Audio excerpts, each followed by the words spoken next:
Hello and welcome to Channels Book Club. My name is Olakunle Kasuman. It's great to be back on the show again.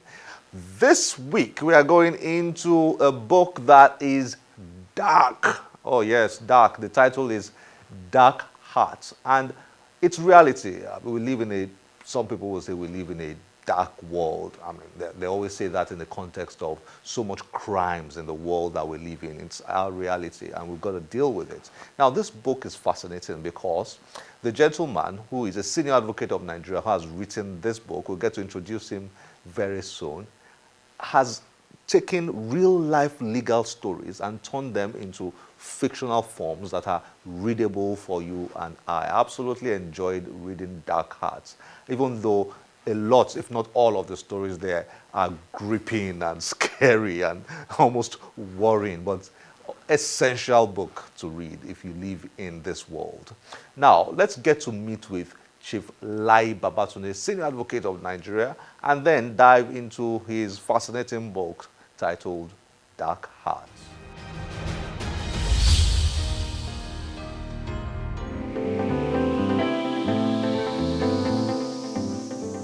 Layi Babatunde is a senior advocate of Nigeria with over 3 decades of experience in law and law publishing. He is the founder and principal counsel of Layi Babatunde & Co., a full-service law firm. Layi Babatunde is the editor-in-chief judgments of the Supreme Courts of Nigeria and has published several books. His book, Dark Hearts, is a collection of dripping short stories based on actual court cases that cuts across murder, rape, armed robbery, and other dastardly acts.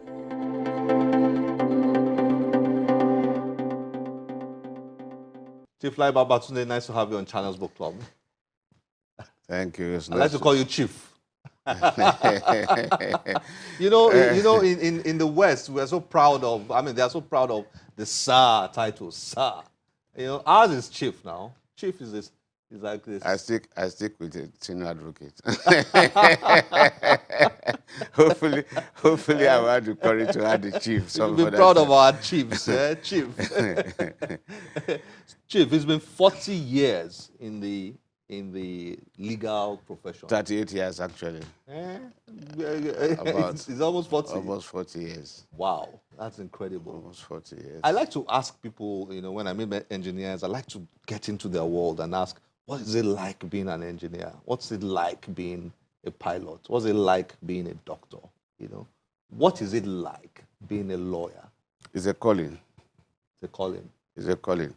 If you once you are called to the bar and you have a clear perspective of what you want to do and what you hope to achieve, it becomes normal. It becomes it becomes part of you. Is it a calling, or rather, it is supposed to be a calling? What I mean is, I'm sure there are people in the legal profession who are not supposed to be there. I'm talking about attitude to it. Oh, okay. Yeah, I'm talking about attitude to it. Once it's something that you imbibe, it becomes part of you. It doesn't look like a burden that you have to do it. It becomes enjoyable. I'm trying to fill your shoes. Yeah, because the whole idea is to help to solve people's problems and make society better. Basically. That's it. Basically, and then you contribute your own quota. Now, the book you've written here is interesting. Dark Hearts, a collection of shocking short stories based on actual court cases. So, in about 40 years of your legal profession, you have seen some cases that shocked you. Cases that normal human beings like myself probably have. If we hear those stories, we wonder, do people actually do this kind of things? Do people actually commit these kinds of crimes? Well, the book is about human nature. If you like, an aspect of human nature. And if you look at the preface to the book, you will see a reference to Jeremiah 17:9 about the heart of man being desperately wicked. The human heart Yes. is the most deceitful of all things, Yes. and desperately wicked. who really knows how bad it it is? is. Nobody Nobody knows. knows how Yes, bad. because some people, you don't expect some things and then you just hear. Yeah. So, in the course of reading and having to apply the law, some of these cases you get to read them, and the level of shock that you get about the extent to which the human being can do to perpetrate certain level of conduct, where some will say evil conduct. But it occurred to me that some of them may look like fiction, really. If you have not really come across them, if you were to tell a story to somebody that this actually happened, he probably will say it's exaggerated. I mean, is this possible? But coming from decided cases, I felt that, all right, well, if these things are true as it is, and there are occurrences that have even passed through the lower courts up to the Supreme Court, then perhaps there should be a way to take this place to the marketplace, to Take the this story, public, take to this this, yes, these events. decisions, yes. Yes. Because if they remain in the law reports, it's we, the lawyers and the You are the only judges, ones that will be able to see them and have and access to them and we should not understand just be them. talking to ourselves. We should not just be talking to ourselves. Other people should be able to profit from the work, the great work that the court and the lawyers are doing in having to attend. To be honest with you, sometimes in reading these cases, I just shudder to think of what goes on in the mind of the judges and the justices that write the judgment. Because some of them, they are chilling. They are chilling. So what you've done is to take those real life cases yes, and simplify them, yes. make them readable In a story form. in a story form, In a story form. and put them here. So this is a collection of some of those Yes. stories. Especially those judgments that I believe people can learn from. Some of them, they relate to things that most of us get involved with virtually on a daily basis without a sense of feeling that there is any danger lurking in the corner. Because going through some of the stories in the book, you will see people who had served as security men or guards to people. One of them Who then turned against who happens to their... even be a judge, and this guard was even feeding the dogs. So the dogs were used to him. When he came into the compound, of course, they were playful. They didn't bark, and they came to perpetrate evil. You will see the story of an ex-driver who went to arrange the kidnap of the ex-employer's child in the school. How many of the stories do you have here? I believe 12. 12 There are 12 yes, stories you 12 selected here. 12 of them.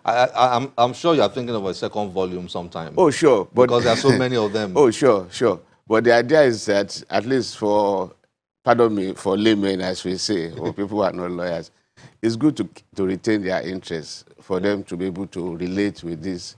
I've avoided using the legal terms and all that. Yeah, I mean, it's very simple simplify to read. It's like fiction. I mean, it's written in fiction form and all that. Now, let's provide teasers with maybe one or two of them without giving up the whole. The one that gave me almost had chills. The brother that killed his brother. Yeah. You titled it "Brother Kills Brother." Yeah, and it's quite worrisome, the extent to which people will go just to make money. And unfortunately, we are in an era today of ritual murder and stuff. People believe that but it's very shocking that you get a brother that will make his own junior brother available for that kind of purpose. And he had to travel from far distance to arrange to get the brother. Plotted it, executed it. Same father, same mother. Yes.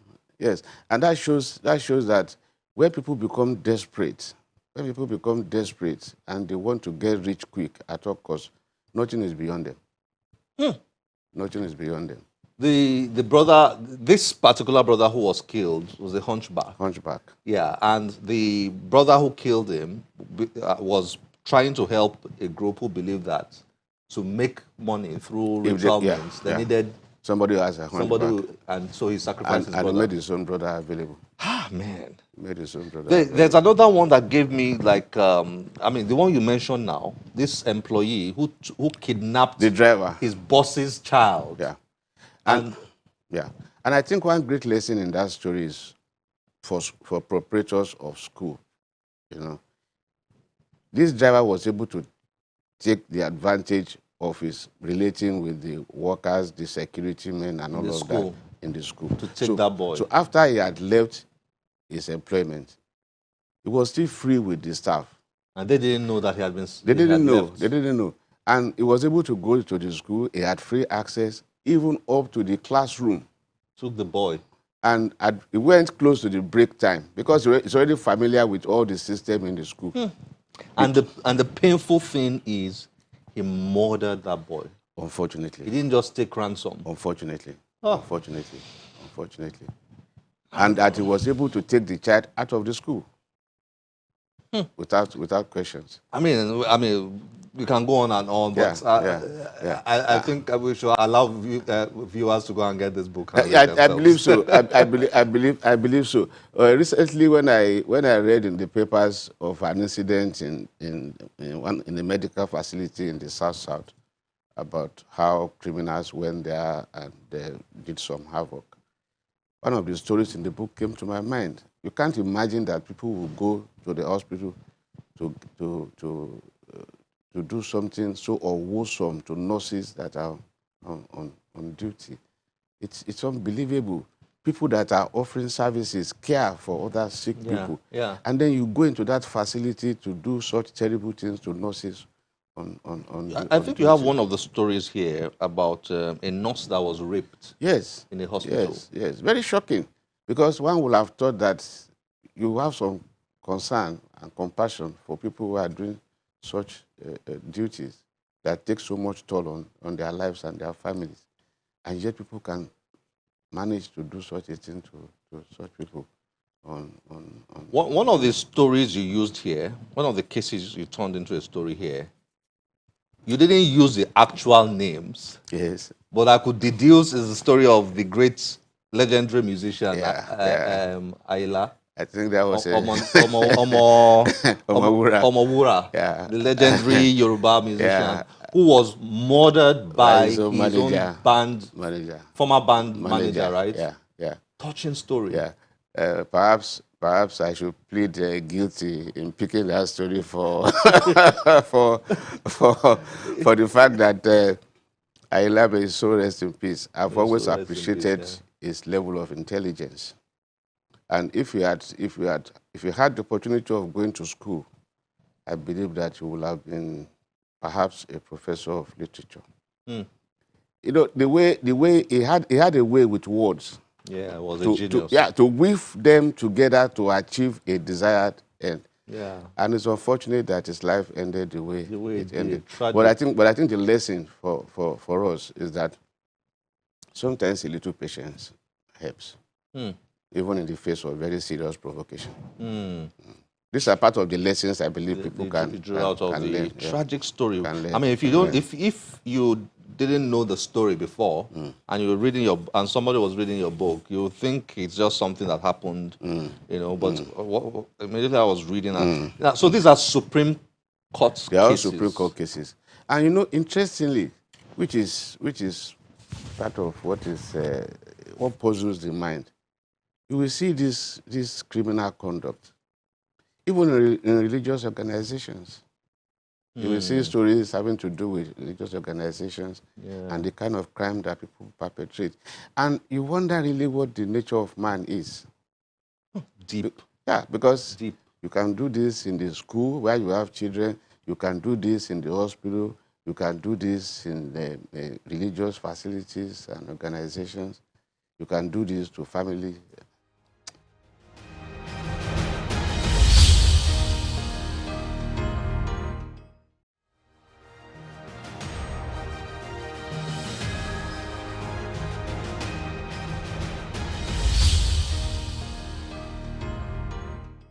With all these experiences, all these things you have seen, and even writing this book, how do you see people when you engage people, are you cautious? Are you suspicious? Are you are you wondering whether who is this guy? How do you see people? No, you see, we can't live our lives in fear. Never. We can. Otherwise, we give up and allow this set of people to take charge of our lives. By the way, all these bad guys, so to say, the law, they met their match in the law. They were all All cops. of them, they made their match in the law. But having regards to your question, I think the idea is just not to take things for granted. But you don't have to live your life in fear. It's just to be a bit cautious of your environment. Because security is everybody's business. Not to be too trusting, yet not to be too suspicious. Somewhere in between. Then we should not be too lax. For instance, one of the stories there, you will see a mother and a daughter that were just waiting outside, and they were at the gate and knocking severally. In fact, they were hooting the horn of their car, hoping that somebody will come and open the door for them. But the people inside were busy doing some other things, and they never paid attention. And while they were waiting there, they were robbed. But we all can relate with this all the time. You get to the house, people are busy watching television, watching films, gisting, as we say. While crime is happening. And meanwhile, somebody is waiting at the gate. But these are things to just remind us of our responsibilities. To be cautious. To be cautious. Security conscious. But not to be afraid. But not to be afraid. But not to be afraid. When I read this, I was like, who are you? Who is this guy? You know, that kind of thing. But So not to be I afraid. I think you are right. It's finding that balance. Armed gang kills reverend and pours acid on daughter. That's chapter 11. Yeah, it's very sad. That's why I said for people to have that audacity to go to the reverend's house to commit armed robbery in a church premises, and then you have the nerve to pour acid on some of these things. Really, like I said, some of them you just if you are not actually reading them in judgments of the court, you probably, if you are told, if it's a work of fiction, generally, you say, no, how can somebody be that daring? But these are true life events from judgments of the court. Wow, interesting. We can't, unfortunately, we don't have time. Ex-gate man robs judge, mother and daughter robbed, robbers and lovers. That's interesting. And then you see that it cuts across the society. And it doesn't matter whom you are.